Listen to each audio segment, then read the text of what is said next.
is quite funny doing this. Do I have to like do this? Aloha team, what is up? This is Alison with Alison's Adventures. I'm here at the Waimea Ocean Film Festival on the Big Island of Hawaii with Dr. Sanjayan, and he's kind of a big deal. Tell me about what kind of a big deal you are. I'm not a big deal. I'm not a big deal, but so I'm passionate about conservation. I was born in Sri Lanka, an island like Hawaii, right? But grew up in Africa. Passionate about wildlife, passionate about the oceans because, you know, I come from an island. I work for Conservation International as their executive vice president, but I also make films, documentary films. Emmy-nominated. And one of my highlights was doing one show that came on Shark Week. So there you go. There you go. He's being humble, but he is definitely a forerunner in conservation and what is happening in our planet. And I'm just wondering, do you have a prediction for this year? Right. Of something great and grand. Great. Okay, two predictions I'll make for this year. First of all, I really think this year is where you'll see a tipping point around ivory and ivory poaching.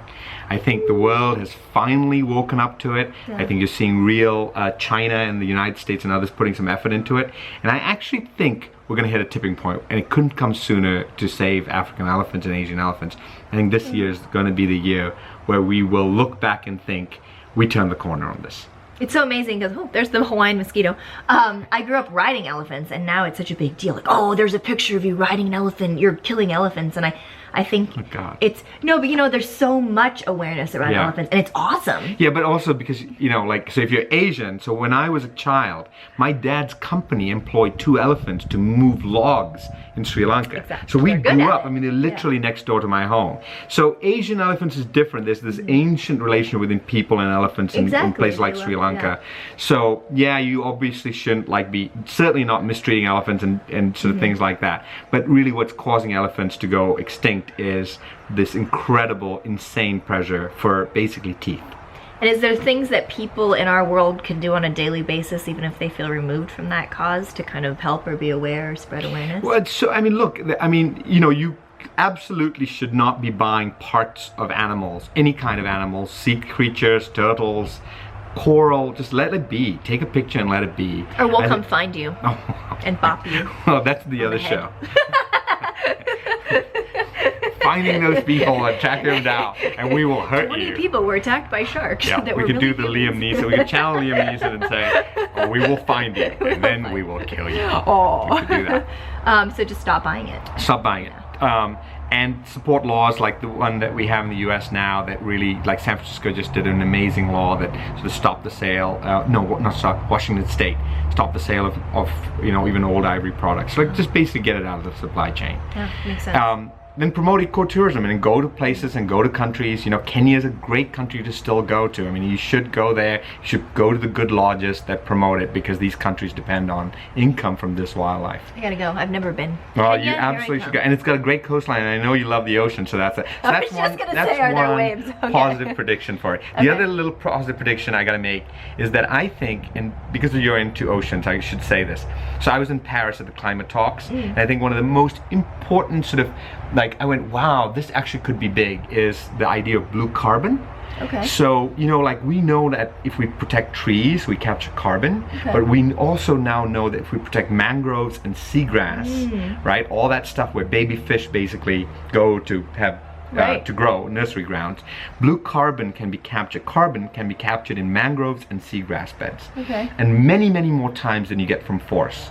So it turns out that acre for acre, you know, the ocean coastline is an amazing carbon capture mechanism.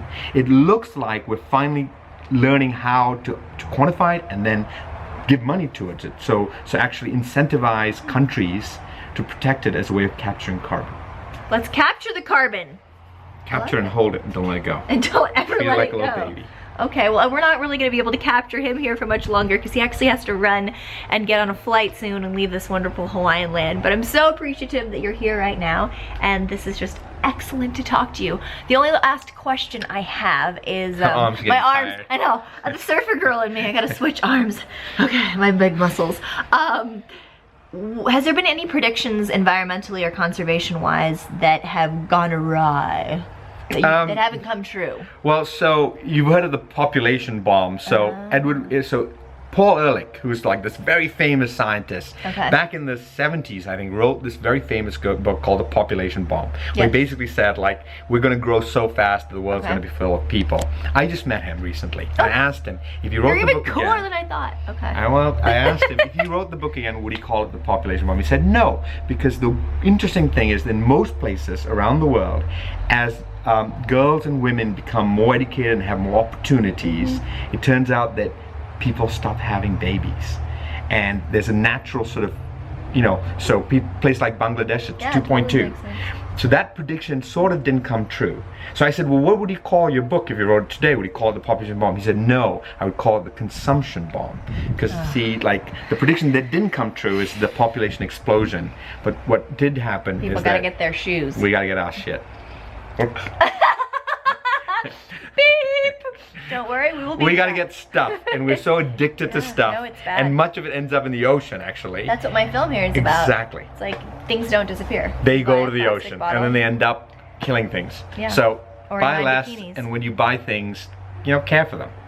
Totally, no. That's the very end line of my film, is there's no such thing as throwing it away. So I Great line. totally agree. No population boom, it's been a consumption boom. Stop buying things That you unless- don't need. Yeah. And don't think that buying stuff will just make you happy. It won't. It's like a short little displacement behavior that monkeys do, right? So use your head, you know, find happiness in other ways. And when you do buy stuff, you know, care for it and love it. And that's fine. You know, we're not saying don't buy anything. Just saying don't equate more stuff with happiness.